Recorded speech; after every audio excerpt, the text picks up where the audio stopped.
22 तारीख की शाम को तकरीबन 6 बजे के करीब एक बड़ा अफसोसनाक वाक़या हुआ जिसमें आसिफ मरहूम जो है वो बाइक पे जा रहा था और एक डोर की जद में आके उस बेचारे की मौके पर डेथ हो गई। चीफ जस्टिस साहिबा ने 48 घंटे दिए इस वकूए को ट्रेस करने के लिए, और ये किसी तरह का नॉर्मल क्राइम नहीं था जो हमें और नॉर्मल पुलिसिंग में पड़ जाता है और हम उसको बड़ी तरीके से बैक ट्रैकिंग करते हैं या मुश्तबगान को पकड़ते हैं या लोगों से शनाख्त करवाते हैं कि जी आपने इसमें से किस बंदे को देखा। ये एक बहुत मुख्तलिफ नौइयत का वाक़या था जिसको ट्रेस करने के लिए हमारे पास एक सिर्फ वो डोर थी जिसकी वजह से इस कीमती जान का ज़िया हुआ। हमने 4-5 मुख्तलिफ लीड्स पकड़ी। सबसे पहला हमारे पास वो डोर थी जिसको हम बैक ट्रैक कर रहे थे। नंबर 2, हमारे पास उस फुटेज से हमें कुछ ऐसी चीज़ें मिली, एक बच्चा हमें भागता नजर आया, कुछ ऐसे हमें अवामल नजर आए जिससे हमने सोचा कि हम सीसीटीवी कैमरास की मदद लें और देखें वहाँ पे उस वक्त क्या हरकत हुई थी। हमारी बहुत एक टीम ने यकीन जाने कि कई घंटों बैठ के उस वीडियो को एनालाइज किया कि यहाँ पे इर्द गिर्द क्या हो रहा है, उसको जूम इन किया। तो एक ने फिर सीसीटीवी कैमरास की मदद पे काम शुरू किया। एक टीम जो है ट्रेडिशनली ह्यूमन रिसोर्स के ऊपर लग गई, वो ह्यूमन रिसोर्स के ऊपर काम करना शुरू कर दिया। चौथी टीम जो है आईटी गैजेट्स पे लग गई, हमने वहाँ की जियो फेंसिंग करवाई और वहाँ के करीबी लोगों के कॉल रिकॉर्ड्स वगैरह देखना शुरू कर दिए।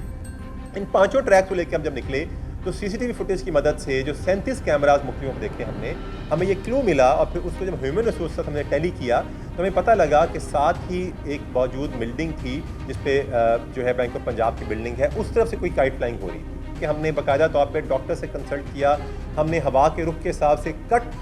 उससे डिस्कस किया कि कट किस एंगल से किस एंगल तरफ लगा है, बहुत सारी बातें हमने देखा। तो जब हमने रेड किया मुख्तलिफ जगहों पे सर्च ऑपरेशन किया नियर बाय बिल्डिंग,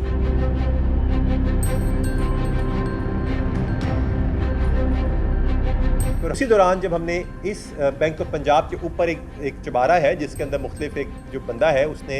अपने कुछ बकरे शकरे इस तरह का माल रखा, जब वहाँ पे रेड किया हमारे डीएसपी साहब खुद उस रेड को निगरानी करते हुए खुद लीड करते उस रेड के ऊपर गए तो वहाँ हमें कुछ रेजिड्यू और रेमिनेट्स नज़र आए कुछ जली हुई चीज़ों की। लिहाजा फौरी तौर पे हमने PFSA की टीम बुलाई, हमने उस एविडेंस के साथ उसको सिक्योर किया और पता लगा कि यहाँ पे डोर और इस तरह चीज़ें जलाई गई हैं। उसके बाद जब हमने अपनी तफ्तीश का दायरा वसी किया और हमने उस जगह के मालिक जो कि आबिद नामी एक आदमी है जिसके वालिद नाम सुल्तान है जिसकी ये जगह है, हमने उसको अपने इस तफ्तीश के दायरा कार में नैरो डाउन किया और जब हमने उसको मुख्तलिफ सोर्सेज से उसका हमने सेल ID और सेल नंबर भी लिया, उसकी लोकेशन भी इस पूरे वाक़े में वहाँ पे मौजूद पाई गई, उसको हमने एप्रीहेंड किया। एप्रीहेंड करने के बाद जब हमने इनिशियल तफ्तीश उसके साथ की तो लाज़मी बात है कि वो भी एक क्रिमिनल नहीं है, he is not a criminal,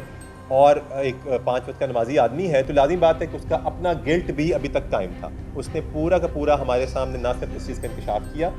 बल्कि कुछ ऐसे इंकशाफात किए जो शायद जो कि मैं आप सामने बताना चाहूँगा। एक तो जब से डेथ हुई वो इस बच्चे के नाम पे बाकायदा तौर पे उस दिन से ज़कात और लोगों को रोज़े खुलवा रहा है, वो इस गिल्ट का शिकार है अभी तक। तो सारी चीज़ वहाँ से अनअर्थ हुई कि किस तरह ये लोग गुड्डी उड़ा रहे थे और किस तरह वहाँ से डोर छोड़ी गई और किस तरह छोड़ने के बाद इसी गुड्डे के प्रेशर में वो डोर जब फिरी तो बाकी मुख्तलिफ चीज़ें से उन्होंने वजाहत की तो फिर उसके बाद उसकी डेथ हुई। हमने जो यहाँ से डोर मिली और जो ऊपर से सैंपल मिले हम उसकी फॉरेंसिक्स करवाएंगे। बिलाशुबा उन्होंने अपना जो भी कन्फेशन किया, लेकिन हम पूरा केस को फॉरेंसिक्स से स्ट्रॉन्ग करेंगे। एक और चीज़ जो उन्होंने फ़ौरन की, उनके वहाँ बैंक ऑफ पंजाब वहाँ पे कैमरेज लगे हुए थे, उन्होंने उस DVR को वॉश करवा लिया क्योंकि उनको अंदाज़ा था कि ये चीज़ जो है वो थोड़ी सी एक अनहद हो सकती है। तो बहरहाल वॉश करवा कर उन्होंने लगा दी थी। जब हम